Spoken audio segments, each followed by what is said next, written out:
నమస్కారం. అత్యంత దురదృష్టకరమైనటువంటి పరిస్థితుల్లో ఈరోజు లోపల ఉన్నటువంటి క్షతగాత్రుల్ని పరామర్శించడం అనేది చాలా బాధాకరమైనటువంటి విషయం.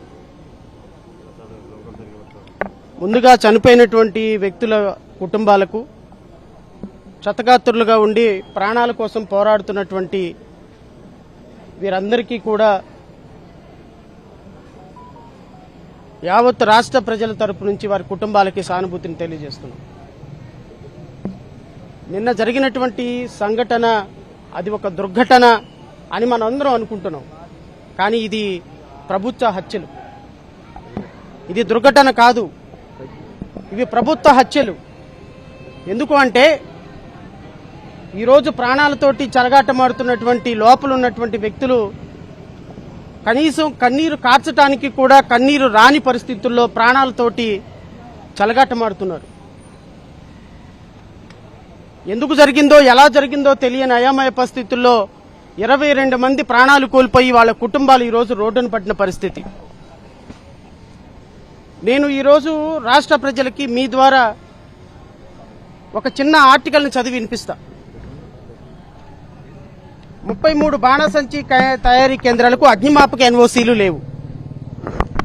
రాష్ట్రంలో 87 బాణసంచా తయారీ కేంద్రాలు ఉంటే వాటిల్లో 33 కేంద్రాలకు అగ్నిమాపక నిరభ్యంతర పత్రాలు, that is means no objection certificates లేవు.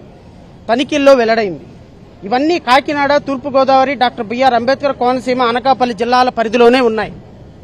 బాణసంచా తయారీ కేంద్రాన్ని ప్రారంభించే ముందు ఆయా కేంద్రాల్లో ఎలాంటి అగ్నిమాపక భద్రతా చర్యలు చేపట్టాలి, ఏ అగ్నిమాపక పరికరాలు అందుబాటులో ఉంచాలి అనే అంశాలను సూచిస్తూ అగ్నిమాపక శాఖ ఎన్ఓసీ జారీ చేస్తుంది.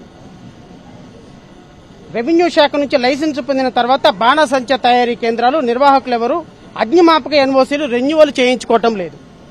ఏదైనా ప్రమాదం జరిగినప్పుడు లేదా దీపావళి సమయంలో తనిఖీలు చేస్తున్నారు. రెవెన్యూ, పోలీసు, కార్మిక, అగ్నిమాపక శాఖలు కలిసి సంయుక్తంగా చేపట్టాల్సిన ఉమ్మడి తనిఖీలు కూడా జరగటం లేదు.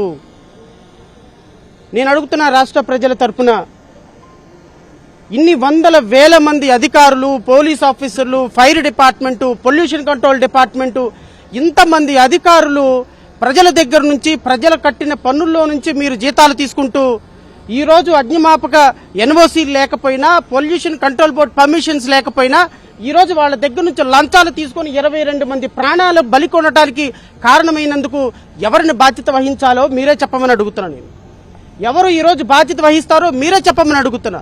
ఈరోజు ప్రాణాలతోటి చెలగాటమాడుతున్నటువంటి క్షతగాత్రులకి ఎవరు ప్రాణాలు తిరిగిస్తారో అని అడుగుతున్నా. ఈరోజు రాష్ట్ర ముఖ్యమంత్రి, రాష్ట్ర ఉప ముఖ్యమంత్రి వచ్చి 20 లక్షల రూపాయలు మకాను పడేసి 2 నిమిషాలు పర్యటన చేసి వెళ్లిపోయినారు. ఒక 4 అధికారులను సస్పెండ్ చేసి వెళ్లిపోయినారు. ఈ రోజు వరకు పర్మిషన్స్ లేకుండా నడుస్తున్నటువంటి, అగ్నిమాపక ఎన్ఓసీలు లేకుండా నడుస్తున్నటువంటి ఈ ఫైర్ డిపార్ట్మెంట్స్ పర్మిషన్ లేకుండా నడుస్తున్నటువంటి ఈ ఫ్యాక్టరీల మీద మీ అధికారులు ఇప్పటి వరకు ఎందుకు చర్యలు తీసుకోలేదు? ఈ రోజు జరిగిన అనర్థానికి మీ ప్రభుత్వం బాధ్యత కాదా? ఈ రోజు నిరుపేదలు, దళితులు, బహుజన పిల్లలు ఈ రోజు కూటి కోసం, గూటి కోసం, కూలి పని కోసం వెళ్లేటువంటి వారి ప్రాణాలు సాయంత్రానికి ఇంటికి తిరిగి వస్తారని ఎదురు చూస్తున్న తల్లిదండ్రులకి శవాల ముద్దలు తీసుకొచ్చి వారి చేతిలో పెట్టారే. ఈ రోజు మీ రాష్ట్ర ప్రభుత్వం ఏం సమాధానం చెప్తుంది? చనిపోయిన కుటుంబాలకి సమాధానం చెప్పమని అడుగుతున్నా. గౌరవ ఉప ముఖ్యమంత్రి పవన్ కళ్యాణ్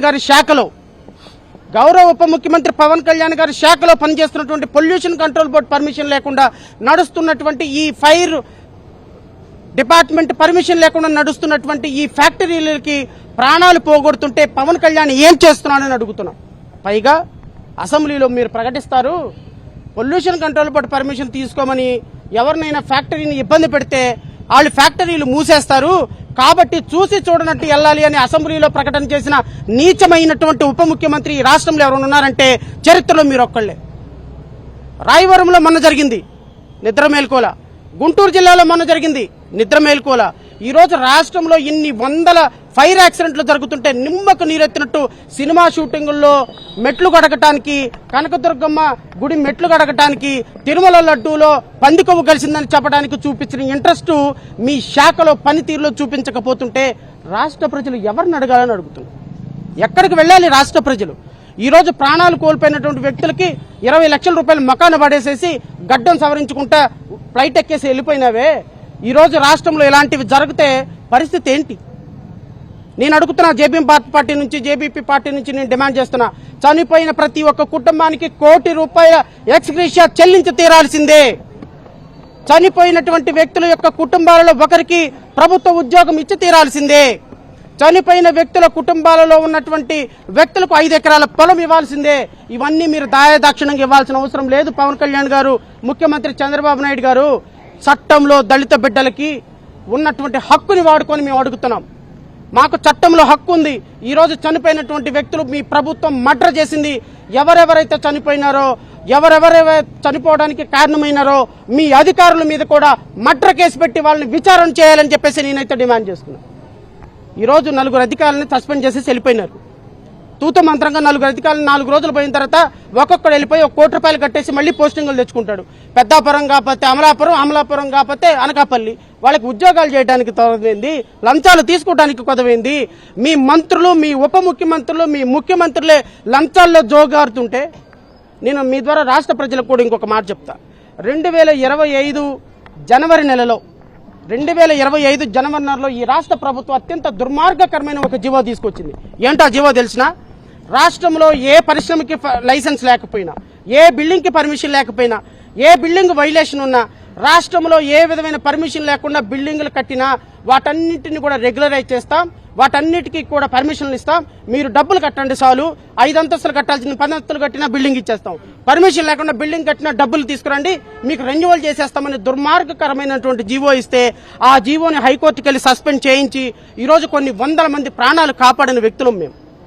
ఈ రోజు నేను అడుగుతున్నా ముఖ్యమంత్రి గారిని, డబ్బులు మాత్రమే జీవన ప్రమాణాలుగా మీరు దళిత బిడ్డల్ని, నిరుపేద బిడ్డల యొక్క ప్రమాణాలని గాల్లో వదిలేసి ఫ్యాక్టరీలు పెట్టే వాళ్ళ దగ్గర పర్మిషన్ లేకుండా మీ అధికారుల్ని 4 అధికారులను సస్పెండ్ చేసేసి వచ్చి విమానాల్లో, స్పెషల్ విమానాల్లో వచ్చేసి తూతు మంత్రంగా మాట్లాడి వెళ్ళిపోతే సరిపోయిందా? 20 లక్షల రూపాయలు ఇచ్చేసేసి సరిపోతుందా? ఒక 6 తీసుకొచ్చి గవర్నమెంట్ హాస్పిటల్లో పడేసి మీరు చేయించుకోండి అని చెప్పి సరిపోతుందా? ఈ ప్రభుత్వ ఆసుపత్రిలో నుంచి ఏం ఫెసిలిటీస్ ఉంటాయండి? ఈ ప్రభుత్వ ఆసుపత్రిలో తీసుకొని వెళ్ళిపోయి మీరు అత్యున్నతమైనటువంటి హాస్పిటల్లో, కార్పొరేట్ హాస్పిటల్లో పెట్టలేరా? వీళ్ళకి ఇక్కడ ఏం ఫెసిలిటీ అందుతాయి? ఖచ్చితంగా ఇది రాష్ట్ర ప్రభుత్వం ఈ రోజు చేస్తున్నటువంటి దుశ్చర్యలకి, ఈ రోజు జరిగినటువంటి ప్రమాదానికి రాష్ట్ర ప్రభుత్వం, ముఖ్యమంత్రి, ఉప ముఖ్యమంత్రి, మంత్రులే కారణం.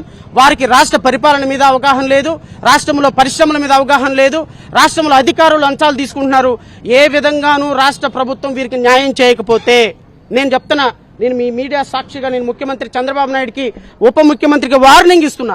మీరు గనక మేము చెప్పిన డిమాండ్లు అంగీకరించకపోతే, గత ప్రభుత్వం పాలిమర్లో చనిపోయినప్పుడు ఒక ముఖ్యమంత్రి హెలికాప్టర్ వేసుకుని వెళ్ళిపోయి ₹1 కోటి ఇచ్చినారు ఆ కుటుంబానికి. ఆ కుటుంబానికి ప్రభుత్వం ₹1 కోటి ఇవ్వగలిగింది ప్రజల డబ్బే కదా, అది మీ సొంత డబ్బులు కాదు కదా. మరి ఈ బాధితులకు ఎందుకు ఇవ్వటంలా? ఈ బాధితులు ఏం తప్పు చేశారు? ఈ బాధితులకు ఏమి మీ పార్టీకి ఓటేశారనా?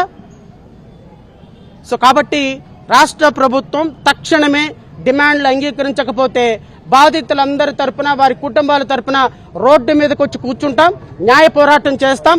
ఇలాంటి సంఘటనలు మరలా పునరావృతం అయితే మాత్రం రాష్ట్ర ముఖ్యమంత్రిని ఖచ్చితంగా చొక్కా పట్టుకొని రాష్ట్ర రాజకీయాల్లో అకౌంటబిలిటీ ఫిక్స్ చేసే విధంగా రాజకీయాలు నడపాలని ప్రజలకు పిలుపునిస్తామని అయితే మీ ద్వారా విన్నపం చేసుకుంటూ, మీడియా సోదరులు కూడా నేను వారిని కూడా కోరుతున్నా, మీ అందరూ కోరుతున్నా, మిత్రులారా, మీకు ఒక పరిశ్రమ అంటే పొల్యూషన్ కంట్రోల్ బోర్డు పర్మిషన్ లేకుండా, కన్సెంట్ ఆఫ్ ఆపరేషన్స్ లేకుండా, యాజ్ వెల్ ఎన్ఓసి లేకుండా నడపటం అనేది పూర్తి స్థాయిలో యాజమాన్యం యొక్క బాధ్యత అండి. 2, ఫైర్ డిపార్ట్మెంట్కి సంబంధించి, పొల్యూషన్ కంట్రోల్ డిపార్ట్మెంట్కి సంబంధించి ఒక చట్టం ఉంది. ఈ చట్టంలో ఏం చెప్తుంది అంటే, ఎవరైతే అధికారులు ఒక పొల్యూషన్ కంట్రోల్ పర్మిషన్ లేకుండా ఇండస్ట్రీ నడుస్తున్నా కానీ